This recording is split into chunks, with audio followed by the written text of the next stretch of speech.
아니 된다. 이리 허망하게 뚫릴 수는 없어. 이럴 거면 뭐하러 갑옷 입어? 웨이트해? 틀린 이야기는 아닙니다만 아무튼 이 장수가 입고 있는 갑옷은 두정갑입니다. 그냥 천 위에 못을 박아둔 갑옷처럼 보여서 화살이 쉽게 뚫을 것 같지만 안을 들여다보면 이렇게 단단한 갑차에 여러 개가 숨어 있습니다.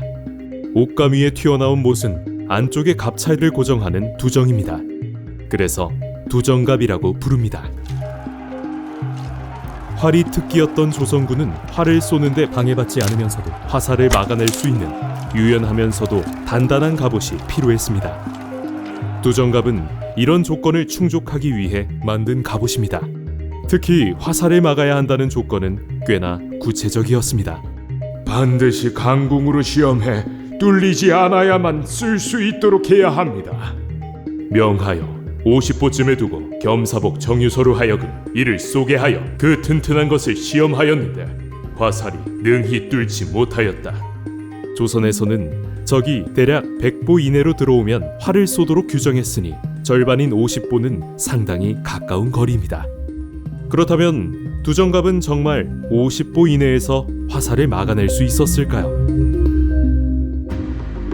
현대의 연구 결과에 따르면 장수나 기병들이 입는 묵직한 두정철갑이라면 충분히 막아낼 수 있었던 것으로 보입니다.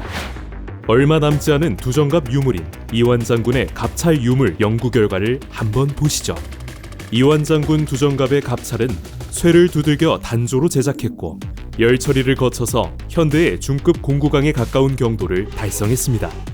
이 단단한 철을 1mm 두께의 곡면으로 가공하고 충격을 흡수, 분산하도록 갑찰 중앙을 볼록하게 가공하기도 했습니다.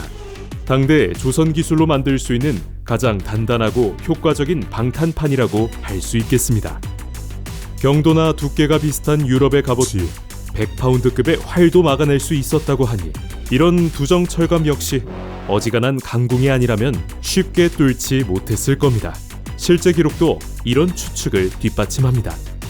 철갑은 화살이 뚫을 수 없다. 그러니 이 장면은 고증대로라면 이렇게 바꿔야 하겠죠.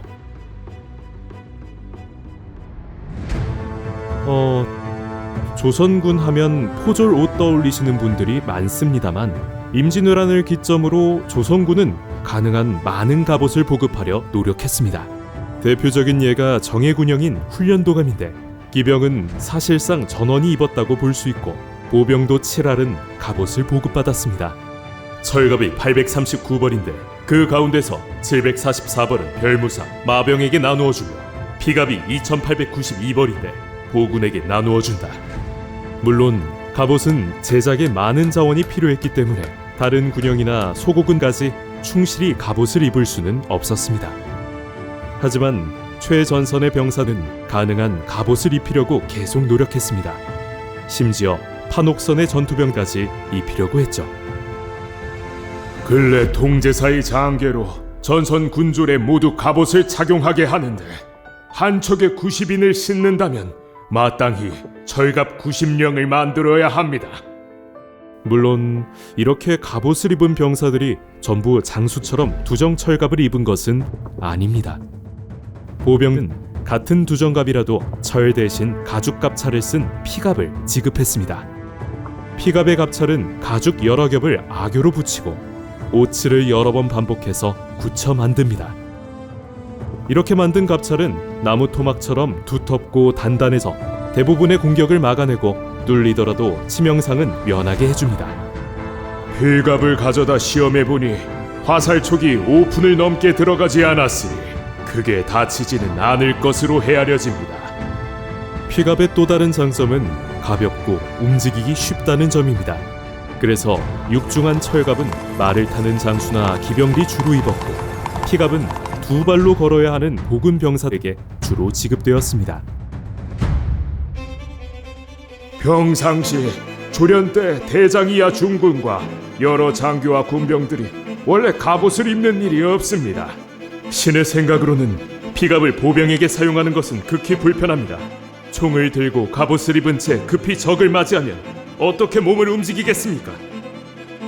1812년에 그려진 수무영 군진도를 보면 중앙에 정예군형인 오군형 병사들도 모자와 전복 색깔로만 소속을 구분할 뿐 갑옷 없이 전장에 나가는 모습을 확인할 수 있습니다. 장수들조차 얇고 가벼운 갑차를 달거나 갑찰이 없는 식양갑을 입고 다녔습니다. 갑옷으로서 두정갑은 사라지고 예복으로서 외형만 남은 셈입니다. 화약무기가 전장의 주력이 되는 순간 총성과 화염 속에서 갑옷의 시대는 조용히 저물어 갔습니다.